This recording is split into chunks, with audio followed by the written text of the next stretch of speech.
Hello बच्चों, welcome to back elite academy easy to learn science के session में आप सभी का स्वागत है।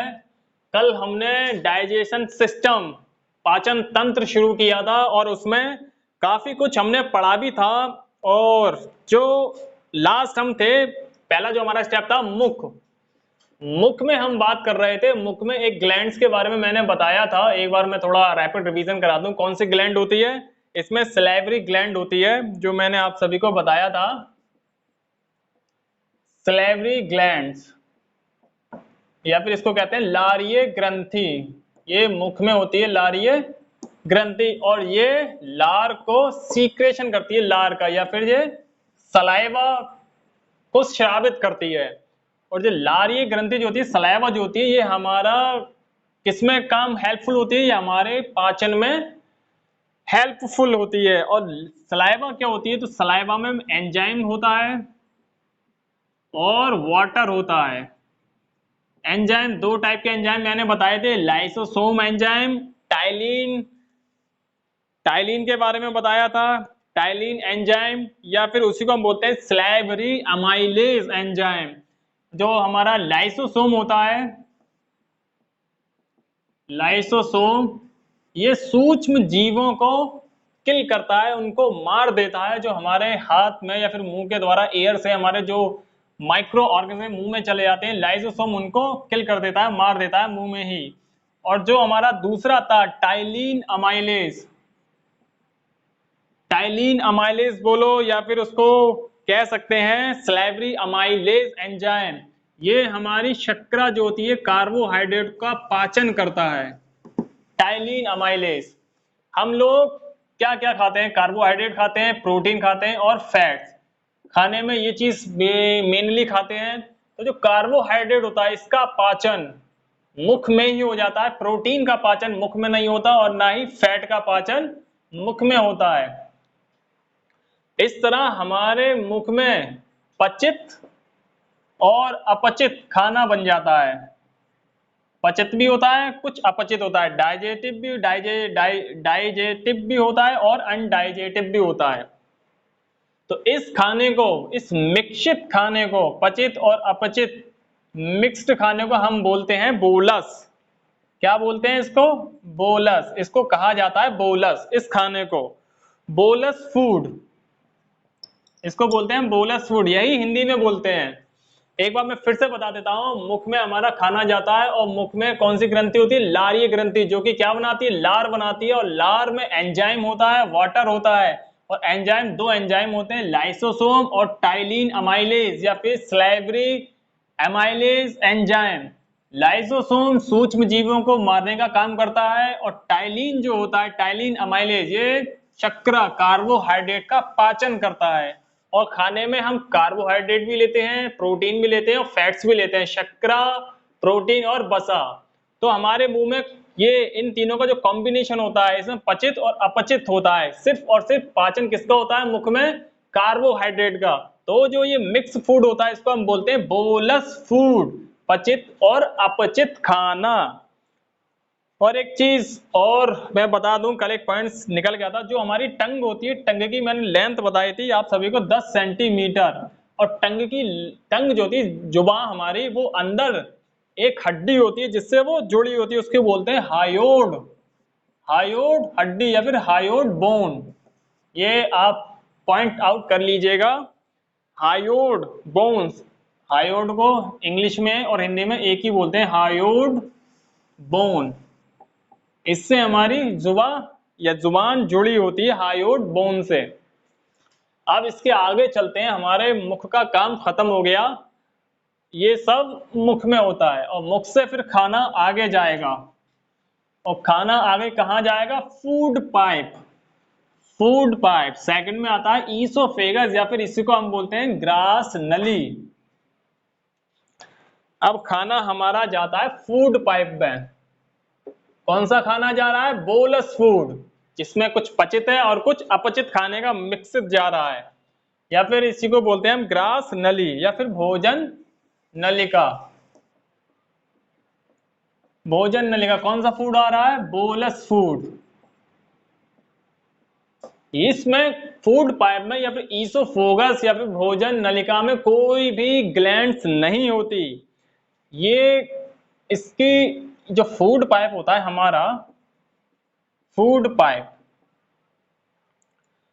पाइप बेसिकली मसल से बना होता है। ये ऑर्गन मसल्स ऑर्गन होता है, मांसपेशीय ऑर्गन होता है। ये माउथ है हमारा, माउथ से, और ये किसमें निकालता है, स्टमक में। माउथ से जो स्टमक तक खाना आता है वो इसी के थ्रू आता है, फूड पाइप के थ्रू, या फिर ग्रास नली या फिर भोजन नलिका के थ्रू, या इसी के माध्यम से स्टमक में आता है।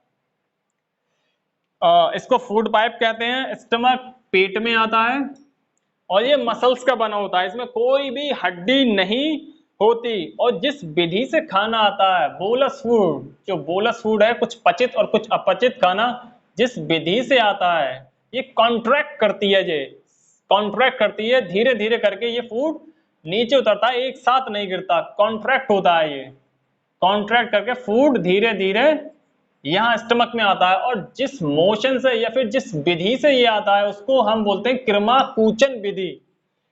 किरमा-कूचन विधि, इस विधि को हम बोलते हैं किरमा-कूचन विधि, और इसी को इंग्लिश में बोलते हैं पेरिस्टालसिस।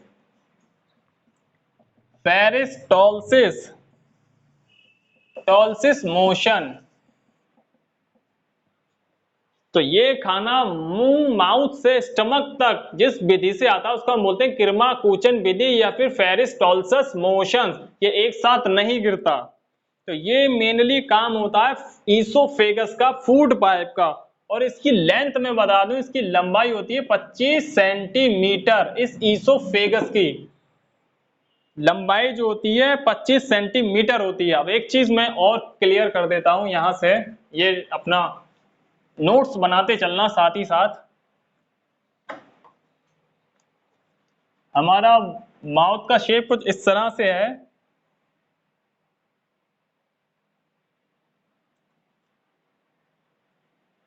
ये है नोज वाला सेक्शन, ये नोज है और ये हमारा माउथ है। एयर जो आती है वो नोज वाले सेक्शन से आती है, फूड हमारा जो जाता है वो माउथ वाले सेक्शन से जाता है। और अंदर यहां पर दो पाइप हैं, यहां पर दो पाइप हैं अंदर। ये हमारा होता है फूड पाइप और ये हमारा होता है विंड पाइप। इससे एयर जाती है, इससे हमारा खाना जाता है। और इसी के ऊपर एक झिल्ली होती है, एक झिल्ली लगी होती है, एक मेम्ब्रेन्स होती है। इसको हम बोलते हैं, एक मेम्ब्रेन्स होती है, झिल्ली होती है, मेम्ब्रेन्स। इसको हिंदी में कहते हैं झिल्ली। इसी को हम बोलते हैं इपोग्लोटिस। इसको बोला जाता है इपोग्लोटिस।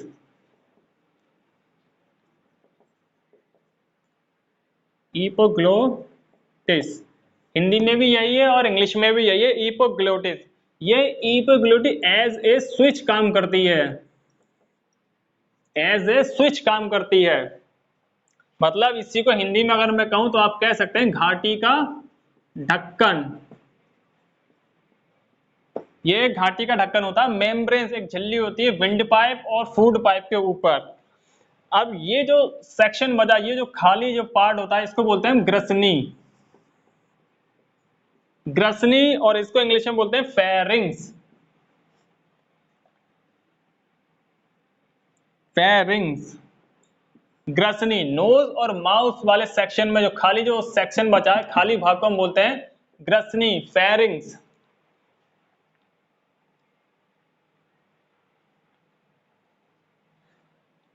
अब इसका फंक्शंस क्या होता है, हमने खाना खाया, यहां से खाना जब फूड पाइप में जाता है तो ये मेम्ब्रेन्स यहां से हटकर विंड पाइप के ऊपर आ जाती है। सारी मेम्ब्रेन जो होती है झिल्ली विंड पाइप के ऊपर आ जाती है और खाना इजीली फूड पाइप के थ्रू स्टमक में चला जाता है।